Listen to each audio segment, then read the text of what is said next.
ప్రపంచంలో మరెక్కడా దొరకని ప్రేమ ఆప్యాయతలు తల్లిదండ్రుల వద్దనే చూడగలం. బుడిబుడి అడుగులు వేస్తూ బిడ్డకి చిన్న గాయమైతే తల్లి కన్నీళ్లు చెమ్మకిలుతాయి. ఇక కుమారుడు ప్రయోజకుడైతే చాలు అనుకుంటారు. అందుకే తల్లిదండ్రులకు మించిన దైవం లేదంటారు పెద్దలు. ప్రస్తుతం నవ సమాజంలో మాత్రం నవమాసాలు మోసి కనిపించిన కన్నవారిని లెక్క చేయడం లేదు. మంచికి చెప్పిన మాట వినకుండా జీవితాన్ని నాశనం చేసుకుంటున్నారు. తాజాగా మంచి మాటలు చెప్పిందని నవమాసాలు మోసి కనిపించినటువంటి తల్లిపైనే దాడి చేసిన ఓ కొడుకు ఆమె చావుకే కారణమయ్యాడు.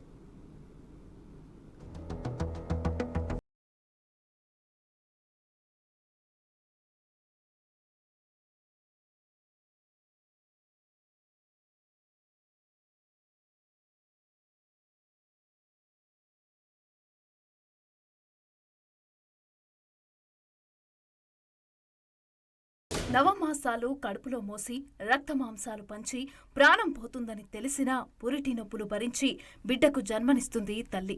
ఆ పసిగుడ్డు ముఖం చూడగానే అప్పటి వరకు తాను అనుభవించిన ప్రసవ వేదనను మర్చిపోయి బిడ్డను గుండెలకు హత్తుకుంటుంది.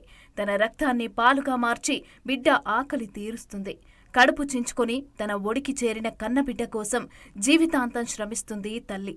బిడ్డలకు మంచి చెడు తెలియజేస్తూ వారిని మంచి మార్గంలో ముందుకు నడుపుతూ ప్రయోజకుల్ని చేయాలని ఎన్నో కలలు కంటుంది. మరి తల్లి కడుపుకు చీల్చిన ఆ బిడ్డలు అమ్మ మాట వింటారా అంటే కొన్ని సందర్భాల్లో వింటారు, కొన్నిసార్లు వ్యతిరేకిస్తారు. అయితే అప్పుడప్పుడు కొన్ని దారుణాలు మన కళ్లకు కనబడుతూ ఉంటాయి. ఆస్తి కోసం అన్నం పెట్టాల్సి వస్తుందని కన్న తల్లినే అత్యంత దారుణంగా హింసించే సంతానాన్ని చూశాం. ఇక తాజాగా ఓ దారుణం చోటు చేసుకుంది.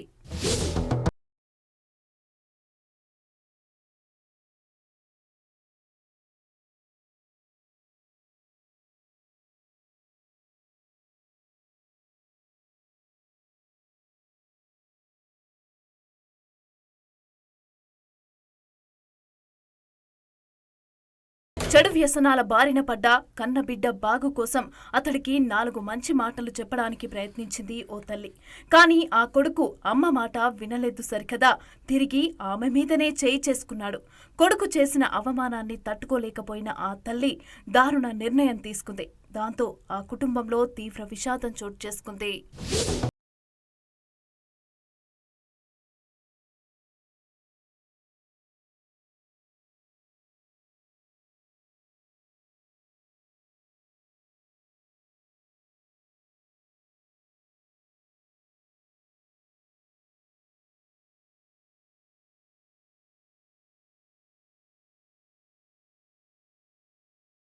కొడుకు చేయి చేసుకోవడంతో మనస్తాపానికి గురై ఆత్మహత్య చేసుకుంది ఓ మహిళ.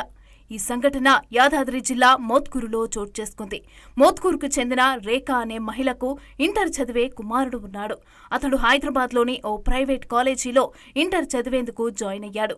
అయితే అక్కడ చెడు వ్యసనాలకు అలవాటు పడి ఇంటర్ ఫెయిల్ అయ్యాడు. కొడుకు మీద ఎన్నో ఆశలు పెట్టుకున్న ఆ తల్లి కళ్ల ముందే కన్నబిడ్డ జీవితం నాశనమవుతూ ఉంటే చూస్తూ తట్టుకోలేకపోయింది. దాంతో కొడుకును మంచి దారిలో పెట్టడానికి అతడికి 4 మంచి మాటలు చెప్పింది.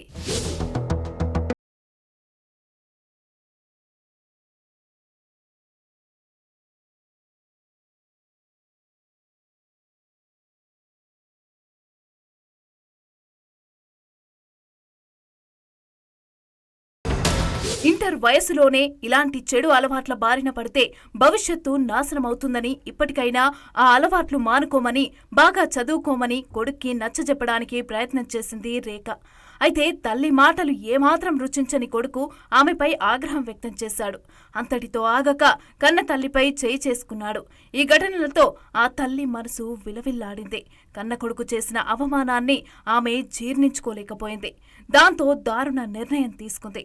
తన నివాసంలోనే ఉరేసుకుని ఆత్మహత్య చేసుకుంది. బిడ్డ భవిష్యత్తు కోసం ఆరాటపడ్డ ఆ తల్లి చివరకు కన్న కొడుకు చేత తన్నులు తింటానని అస్సలు ఊహించలేదు. తల్లి తీసుకున్న నిర్ణయంతో ఆ కుటుంబంలో తీవ్ర విషాదం అలుముకుంది.